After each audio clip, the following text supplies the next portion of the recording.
This is not an ad. Let me repeat that. This is not a sponsored video in any way whatsoever. I purchased this oil myself from Amazon so I can make this video with an unbiased opinion. These points of views and statements are mine alone.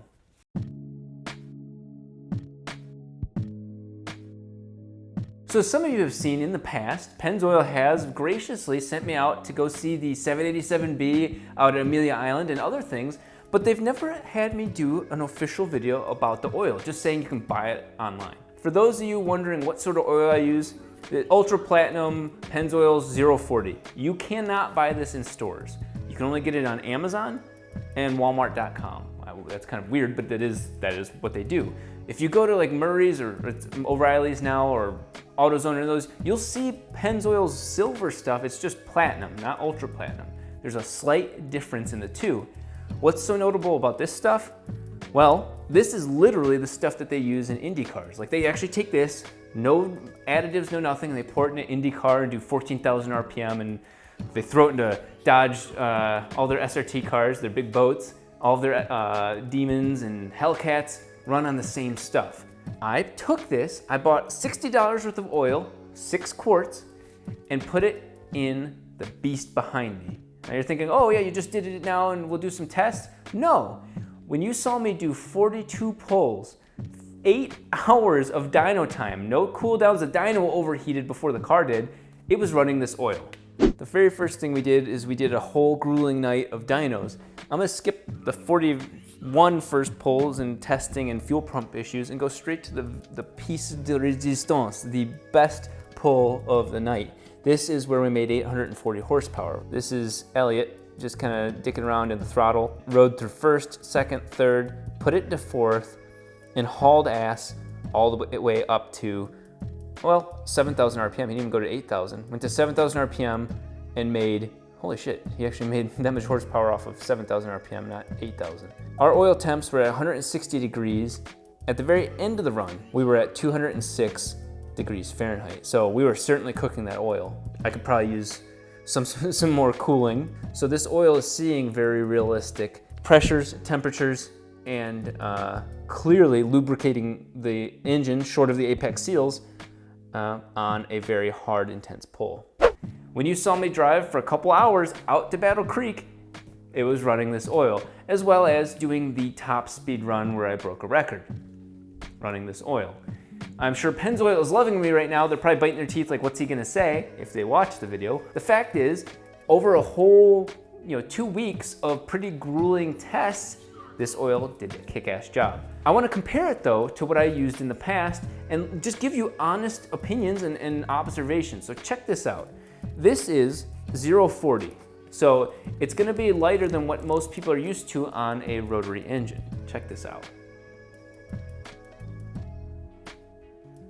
As goofy as this is, you can see that this is, reasonably coating inside the surface.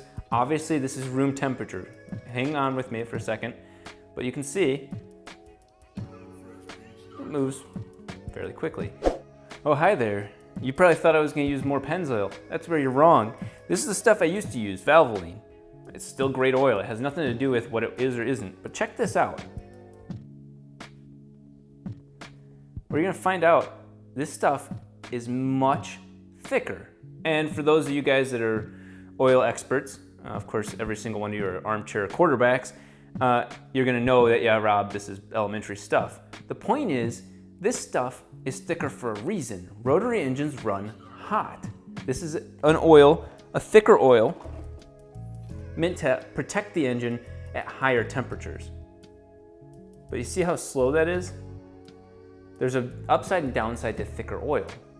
2050 is great for those high intensity moments, not so good for those early starts. You're gonna get a little bit more wear because the thicker oil can't cover the entire surface during a cold room temperature start. Worse yet, 0 degree start. Really, all that matters is this is 040 and this is 2050. Check this out. You can see it that quickly. This one's much slower. Still, they're both full synthetics, all those sort of things, but 040 is quicker to the spot at room temperature. The downside, supposedly, the armchair quarterbacks tell you is that this stuff might potentially break up at the high end, that, oh, it's so thin that it doesn't properly lubricate the engine at full bore, full tilt, full heat. I'm here to tell you that this did a pretty damn good job. I would argue that probably most 040s are capable of running this. This was capable of 840 horsepower at 25 pounds of boost, constant torture. Let's take a look at the logs. Let's take a look at how the oil pressure did and the oil temperature maintained. This shows a slightly different real-world example. This is the record-breaking run, the record-establishing run of 177 miles an hour in the half mile. What's important about that is I didn't have the car shut down. I ran for a test run at low boost to make sure everything was sorted, turned around and ran this one. What you can see here is this is the whole run, not just the record-breaking part, but you can see I had the car on this whole time prior to it. I turned around and I was going in first gear, moving the car in line, moving the car in line, idling, moving the car in line, and so on. So this car was operating temperature, ready to go, heat soak and everything on a hot tarmac, and this is what you see. The first most important thing that you see is this top green olive line is the oil temperature. Starts at 165 degrees and really doesn't deviate too much. It doesn't even go past 180 because we're not on the dyno. We have air, this car's moving, so the oil coolers are doing what they're supposed to do. Noted that once I let go, the oil coolers bring the oil temps down pretty quickly just because of air passing through them and no load. So it's slightly different than a dyno. The funny part is the blue line, unrelated to oil at all, the blue line is coolant temperatures. And so because I'm infamous for leaving the car out of gear so that way the 2-cycle oil gets into the thing with fuel cut problems, the coolant temps rise. But you see that oil temps nice and solid in the 170 range the whole run. I'm a huge fan of management by measurement. We want to look at numbers, we want to judge our stuff before we make tons of statements.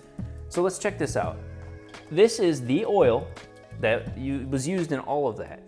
A couple of things you're going to notice immediately. Yes, it's dark, but it's also not as oily as you'd expect.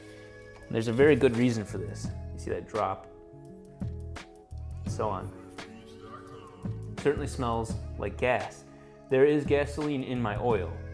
Regardless of what oil you use on a high horsepower RX-7, you're still going to have blow by, and sadly, the harder you use a rotary engine, at least completely modified, you're going to end up with gasoline in your oil, which means you have to change it anyway.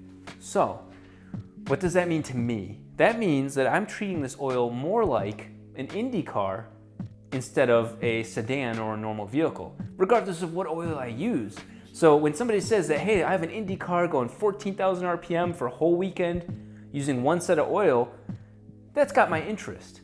But it's the same oil that they say is stock, OEM, used in all the Hellcats. And we know that Hellcat drivers aren't exactly the most sophisticated driver. That's a lot of horsepower with not a lot of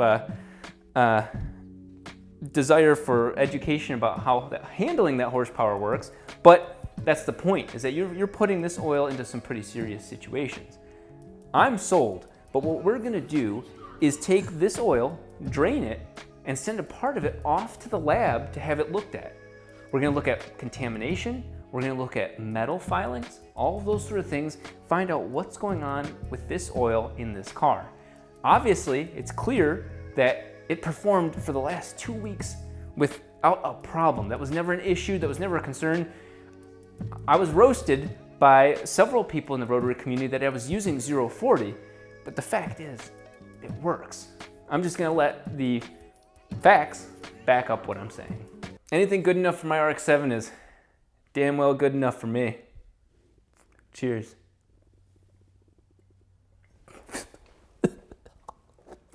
It's disgusting.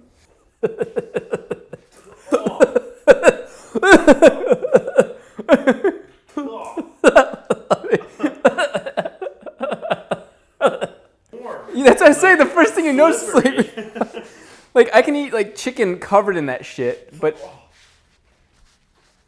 I need a Baja Blast now. Mm-hmm. Oh shit, I don't even have any soda or anything to stop that flavor.